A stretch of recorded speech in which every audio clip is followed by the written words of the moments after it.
Starliner Media. Starliner Media presents Music Night at the Majestic with your host, Michael Boswell.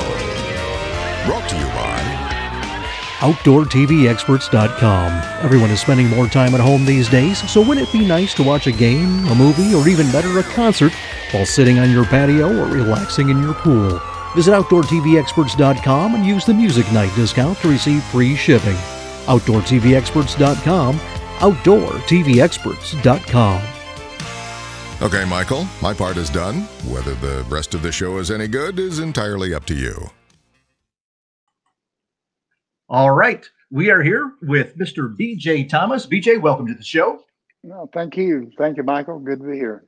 Well, hopefully you say that 30 minutes when the show's done. Sure, I will. Well, I'll tell you what, it's a real thrill to have you here because your name constantly comes up when we're talking about music, when we get to distinctive voices. And I think that you have one of the most distinctive voices, over the last 60 years, in music. I mean, you hear your stuff, you know who it is. Well, thank you very much. I appreciate that. Yeah, I've always I've been blessed with having my own kind of sound, and I'm eternally grateful for it. Believe me. Yeah. Now, in your voice, you can hear, I guess unironically, all the elements of the types of music that you've had success with. You can hear the country, you can hear the R&B, and you can hear the gospel. And what I find unique about it is the fact that you sound equally comfortable with all of them. Now, growing up, who were your big influences that you kind of, I don't want to say styled yourself after, but that had that influence on you? Well, I was a huge fan of Jackie Wilson, Ricky Nelson. That's going to be kind of varied. Ricky Nelson, of course, Elvis was there all along, and he's kind of present in all forms of music. But I never really thought I could sound like Elvis, so I never really tried to imitate anyone. But Ricky Nelson was my big guy when I first started. We're talking previously, Frank Sinatra was huge for me when I was, 13, 14, 15, 16 years old. And during that period, I loved Frank Sinatra's records, and I loved listening to him. Of course, they were on TV all the time, Frank and Dean and all those guys. And I loved that music. And probably because of the part of the country I'm from, the South, I was always a huge gospel music fan. I used to love to go to church so I could sing those songs, and that's all kind of melded. But I think really the kind of thing that made me my style, or whatever you would call it, the way it is, it was top 40 radio. Yeah, right at the inception of top 40 radio, I think the second and third top 40 station of all time was in Houston. And they played everything on the same station, and all the different genres. And we had a band, started a band, me and a bunch of friends of mine, called the Triumphs, in the late 50s. And we were huge, of course, listeners to the radio, like most young people are. And we would just take our music, our playlist, when we played our performances and our dances, from the top 40 radio station. And I think that's where we I just became a habit, or just natural for me to do the song that I thought that I liked. I kind of go by emotion on the music. If I can identify emotionally, it makes me feel good, and it's, for the most part, a positive song, then that's the kind of stuff I like to do. And I think that is directly connected to top 40 radio. Well, but I loved a lot of singers. I mean, I loved Bobby Blue Bland, Ray Charles, Elvis, Chuck Berry, Ricky Nelson, all those guys. I had a varied, that whole generation back then was such a beautiful time for music. I had a lot of guys that I could admire, Yeah, well, tell you what, the talk about that diversity. That's one of the things you talk about on the show, a lot is, back up to say 80, 81, top 40 radio was pretty diverse, especially late 70s, where you would hear 5 different genres, if you will, in the top 10, and you got a little bit of everything. Now everything is so compartmentalized that if Yeah. you only hear this on this station, this on this one, this on this one, and you don't get that wonderful variety that you used to get.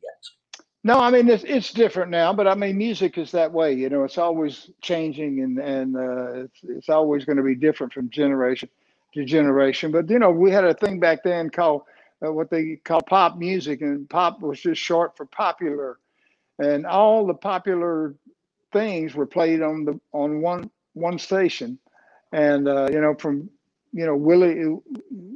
Willie Nelson to Elvis Presley to everybody. So it was a great time for radio, because you could turn it on and hear all the popular songs of the day. Whereas now, if you're going to do that, you have to kind of change the station quite often. But people now more or less go for one genre more than another. Maybe they don't like this kind of music, and they just like to listen to this one kind of music. But we were it was a little different back then. We had all the genres on the one station if we wanted them, and we even had symphony music on top 40. There were some big orchestra hits back in those days. So we kind of had a lot of different things to pick from. Yeah. Now like with your early records, your first big hit, was a cover of Hank Williams' "I'm So Lonesome I Could Cry," and that actually came out first on Pacemaker, and then now the version on Scepter, was that simply a re-release of the Pacemaker recording, or did you go back and re-record it? No, it was the same thing. I did the same take that we did. We on Pacemaker and Scepter Records picked up it became a #1 record in Houston, and Scepter was made aware of the song by Steve Tyrell, a guy that I grew up with, and a great singer and musician. And they picked it up and put it out, and it became my first hit record, my first gold record. It was it had been recorded 72 times. I looked it up before I recorded it, so I don't know how many times it's been recorded now, but probably a couple of hundred. But it just was a kind of version that we started doing it at our dances. We played these big dance halls out in the boondocks for teenagers, for kids. We weren't old enough to play clubs or anything, so we were always out in the country with the teenagers and playing for dances. And it kind of evolved into the version that I had on the record. And I never had it. It was one of those, one of my records, one of the few records that it didn't take a lot of work to get it played. People would just, radio took to it right away. And actually, they thought I was a black singer then. And that was kind of really cool for me, because Bobby Bland, Jackie Wilson, Ray Charles, all these guys are my heroes and the guys I wanted to sing like. And when I listened to their music, it sounded like they believed everything they were singing, and that became a very huge thing for me. Was the emotion of the song, and I think people just felt like I believed "I'm So Lonesome," and maybe that's why they liked it so much. But it was that's a good memory for me. It was a great record. I'd seen Hank Williams sing before when I was a kid. I saw him one time with the Grand Ole Opry when they came through Houston, Texas, and so I was a huge fan of Hank's, and it was a great thing, great memory for me. Well, you can hear your reverence for the different vocalists. Because you say you sounded equally comfortable with singing a Hank Williams song as you did. You had a great version of "The Girl Can't Help It," which was a Little Richard song that Bobby Troup, who wrote the Route 66, actually had written that song. Yeah, and I love Little Richard, Chuck Berry, all those guys. Yeah, then you had a great version of "I'm Gonna Make You Love Me" as well. Yeah, I cut those things. That last one in Memphis, Tennessee, with the American studio group, the Memphis Boys, and with Chips Moman producing. And actually, it was one night where Chips was late to get to the studio, and the guys and I cut "I'm Gonna Make You Love Me," just kind of on our own there. But yeah, great. That's a great song, also, and you know, that's you're going back some then. Yeah, we'll tell you shortly after that, you did the original version of "Hooked on a Feeling." Right. Yeah, tell us a little bit about that song. Well, I had just had a song called "The Eyes of a New York Woman," and we had used the electric sitar on that song. Not overused it, but we kind of just slipped it in here and there. And Gamble and Huff were using it in Philadelphia, and of course the Beatles were using the electric sitar. And so we had just used it on New York Woman. And so when Mark James wrote both those songs, he wrote "Hooked on a Feeling." And when we started cutting it, Chips had brought in an electric sitar that night. And Reggie, he gave it to Reggie, and Reggie started picking out and creating that really classic guitar ride that kicked that song off in the instrumental. And of course, Reggie Young was one of the greatest guitar players of all time. And we cut that song, and it's always been a distinctive song. People always come to me, and I guess they always want to hear Raindrops, but they always respond more to "Hooked on a Feeling" than anything. Well, just out of curiosity, Blue Suede had a huge version of "Hooked on a Feeling." What was your reaction to that Ooga Chugga intro that Blue Suede had on there? I mean, that was so different than yours. Yeah, Blue Suede, obviously a band from Sweden, I guess. And there were some guys from Europe that were covering all my records, and these were some of the guys that covered my records. And I didn't, it didn't bother me that much. I'm not I'm not going to spend my time covering anybody's records. But if you cover my record, what can I do about it? And I didn't write it. Mark James wrote it, and it made him a lot of money. And you have to admit that the Blue Suede version of "Hooked on a Feeling" was a great production. I mean, it had the Ooga Chugga off of a song called "Running Bear" by Johnny Preston. And the singer, he sang it fairly well. I mean, you have to admit it was a great record. So it never really bothered me. Yeah, I was just curious, because they went, in that intro, in a different direction with it. Well, now, I don't think they wanted to try to attempt to recreate that sitar ride, and and I think they made a pretty good production decision to do something different, and it turned out quite well for them. Yeah. Well, the following year, you had a record that you can say did pretty well for you. How did you come to record "Raindrops"?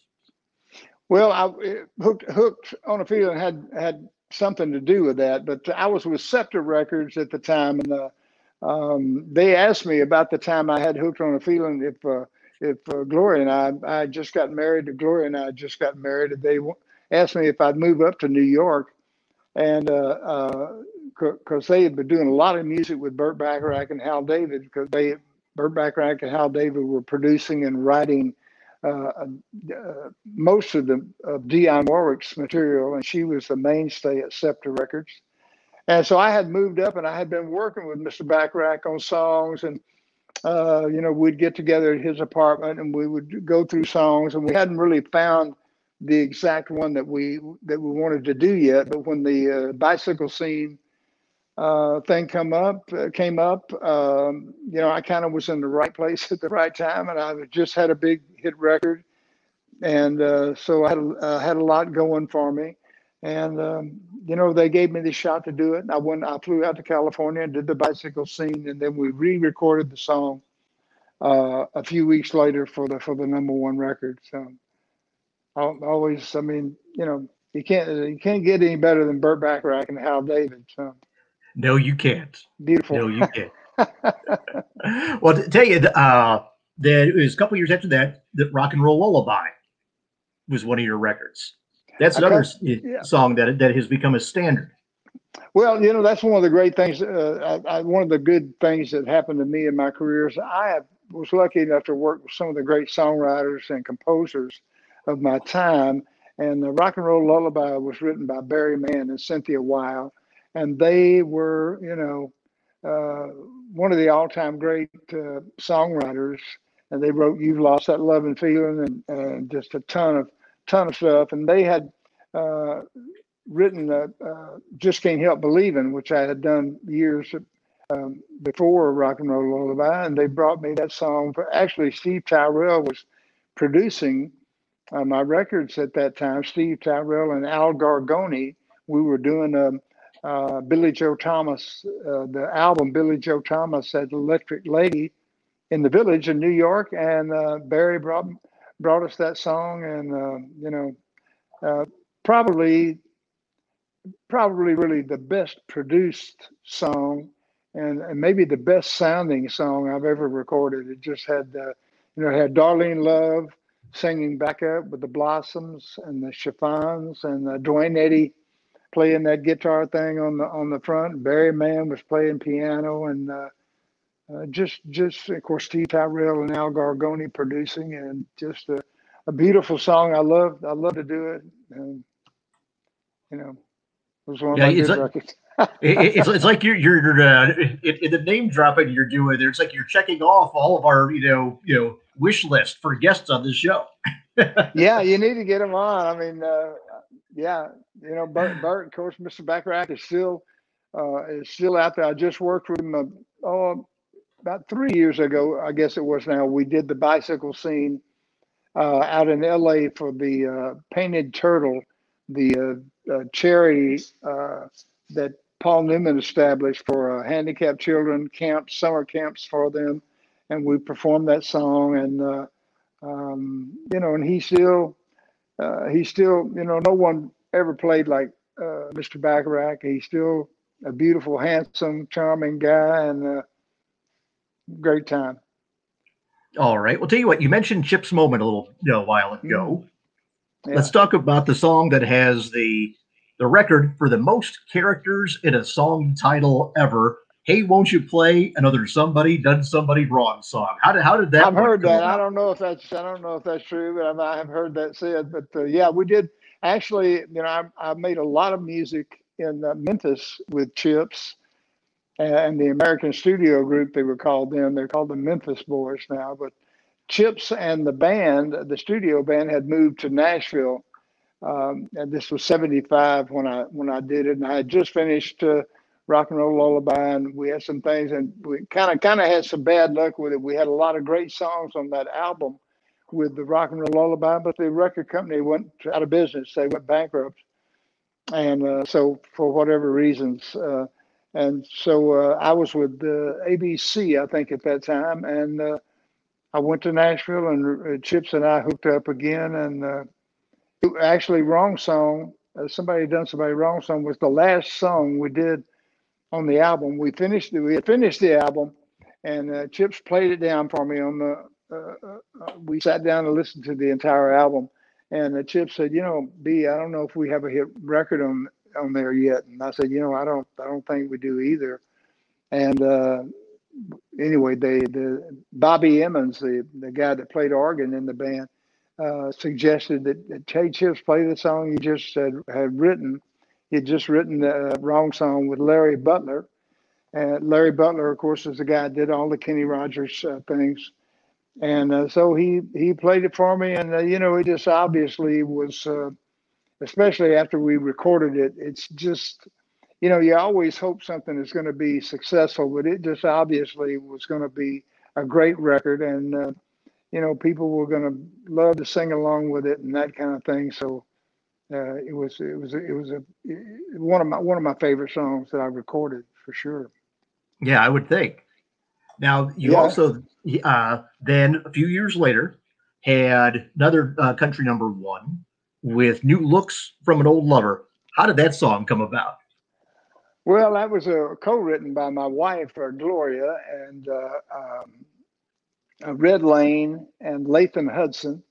They were writing songs together, and Gloria was actually, we were in the kitchen here in our house, and Gloria was talking on the phone, and to one of her friends, and she said, yes, and I'm even getting new looks from my old lover, and so when she got off the phone, we realized, hey, that'd be a good line in a song, and so she wrote it in Nashville. I was recording with Pete Drake, and we cut it. It was the #1 country. Great. It always amazes me how an offhand comment can turn into a monster song.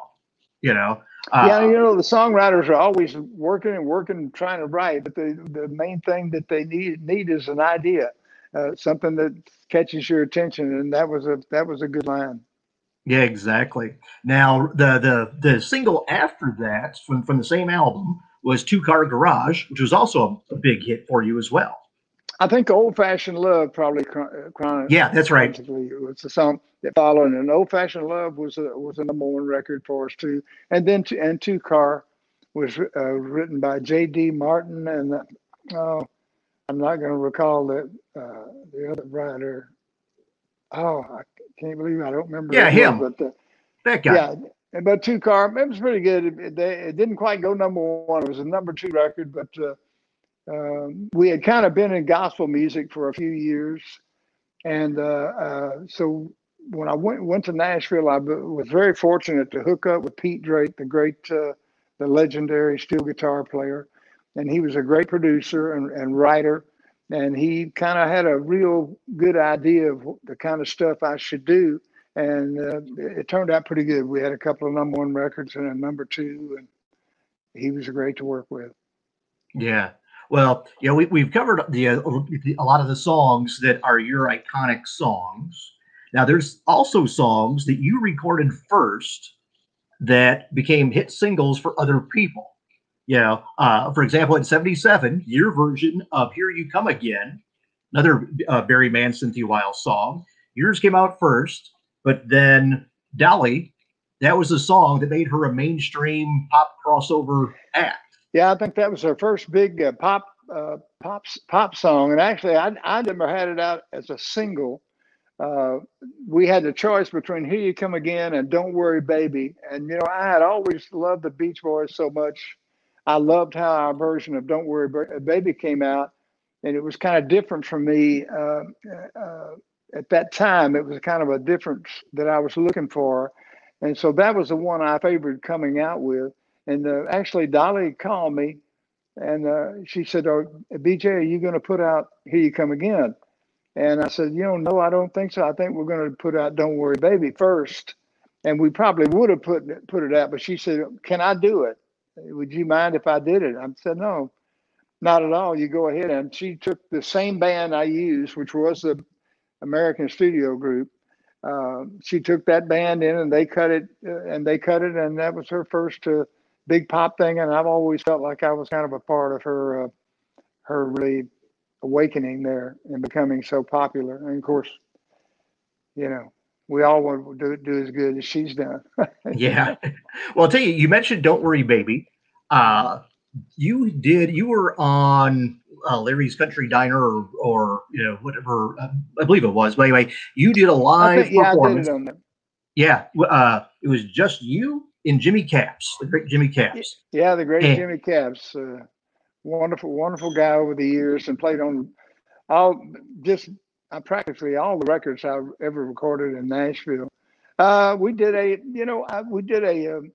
thing called the Living Room Sessions, where we just kind of comfortably sat around and did.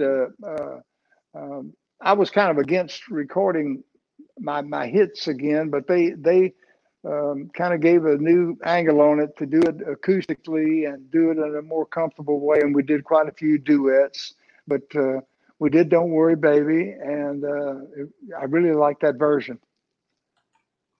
Yeah, well, tell you what, getting back to the songs that you did first, one of them is a song that ended up going #1.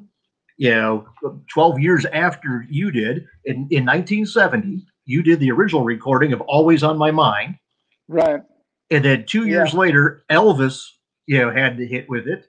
Say that in '82, Willie Nelson went Yeah. number one with it. Tell us about Yeah. Always on My Mind. Well, I was recording with Chips Moman in Memphis, and let's see, the writers were Wayne Carson Thompson, Johnny Christopher, and Mark James. They wrote the song of course, in Memphis, and I was recording an album, and they pitched it to me, and obviously a fantastic song, and we did that a lot in Memphis. We recorded so many. They had so many great writers and musicians that studio band was the best of all time. There that a lot of times you would cut a song and it would be so obviously a hit record, it would go over your head maybe, and that happened a few times in Memphis where we recorded some things that really were obvious, but we were still having hit records on other things. So that's one we missed, but you can't have all of them. Well, tell me this: out of all the versions, and that's a song that has been covered by such a diverse group of artists. Mhm. Which one do you prefer, the Pet Shop Boys version or David Hasselhoff's version Of which one? Of which song? of Always on My Mind? Oh, I think I can't. You can't fault at all Elvis's version. I think. Oh, you want me to pick between those two?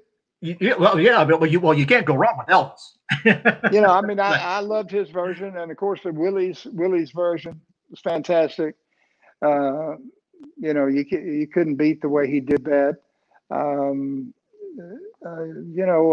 didn't really realize Hasselhoff, and who was the other guy? Oh, Pet Shop Boys. The Pet Shop Boys, yeah. Yeah, well, I'm sure their versions were good too. David is a buddy of mine, and I bet it was good. He probably sold a lot of records in Germany. Where I was just gonna say he's huge. He's huge there. Exactly. Now, I'd be remiss because we had a lot of people asking about a TV theme song that you did that was part of their lives, the Growing Pains theme. As long as we've got each other, how did you come to do that? Well, I was at home one night just hanging out, and I answered the phone, and it was a composer. It was Stephen Dorff from California, and I didn't know him. And he said, "Hey, I hope you don't mind me calling. I got your number from so and so." And he said, "John Bettis and I are writing a song for a TV pilot, and it's coming out so much like a BJ song. It sounds just like you, and we want to know if you'll do it, if you'll sing the song for the pilot. We'll keep it in this vein, but so that it sounds so much like you. If you don't want to do it, we have to change it up because it just sounds so much like you." And of course, I appreciated hearing that, and I said, "Hey, I would love to do the song." And as it turns out, as long as we got each other, I recorded it with those guys out in California. And the first night that the TV show Growing Pains was broadcast, it was the #1 most viewed TV show in New York City, and kicked that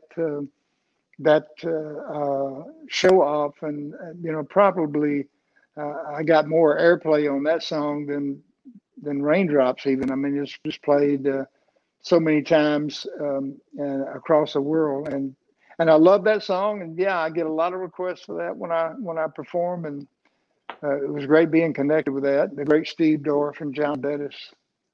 Yeah, absolutely. Well, tell you what, we've covered all the things you do. What are you going back into the recording studio anytime soon? You get once the whole COVID thing dies down, you gonna be able to go back out on the road again? Yeah, of course. We're all stifled here. We're all stopped by the pandemic, but we had a session planned in Muscle Shoals for July that we had to postpone. I'm going in with Dan Penn, the great songwriter, and Billy Lawson, the equally as great songwriter. And we're gonna. I've only recorded one of the time in Muscle Shoals, so we're so excited about going in, and so really disappointed that we had to put it off, but I think we've all had to kind of face our disappointments and put them off for a time. But we're still all in for going in, and as soon as we all get the vaccination and get to where we can feel safe, we're going to go in and record. And we've got all new songs, and they're sending me songs, and we've really got some good songs. So I'm excited about getting the muscle shows. That's great to hear. Well, believe it or not, we are actually at our 30 minutes. So, I hope everybody's enjoyed it as much as what I have. It's been great having you on. So, I tell you, it's been a lot of fun. I appreciate it. Oh, no problem. Thank you. All right. Well, I'll tell you what, the video will be posted on the Facebook page for Music Night at the Majestic, as well as our YouTube channel and at musicnight.net. And of course, as we've had on the screen there, go to bjthomas.com so you can get everything that you would need to know. And we will also link to all the songs that we talked about in the show. We couldn't include them in the broadcast because then we'd end up getting blocked by a big music conglomerate who doesn't understand we're trying to promote BJ's music. Yeah, come on. So, all right. Well, I really enjoyed it, man. I appreciate your support, and thanks for having me. No problem. Thank you much. All right, everybody. Thank you for tuning in. We will see you soon. Thank you. Good night. Okay, buddy. This has been Music Night at the Majestic with Michael Boswell. If you enjoyed this edition of Music Night at the Majestic, follow us on Facebook, YouTube, Twitter, Instagram, and at musicnight.net. Music Night at the Majestic is a copyright production of Starliner Media. Any use of the accounts and descriptions of this program, its audio or visual content, without the express written consent of Starliner Media is prohibited. Thank you for joining us this evening. We'll see you next time for Music Night at the Majestic. This is your announcer speaking.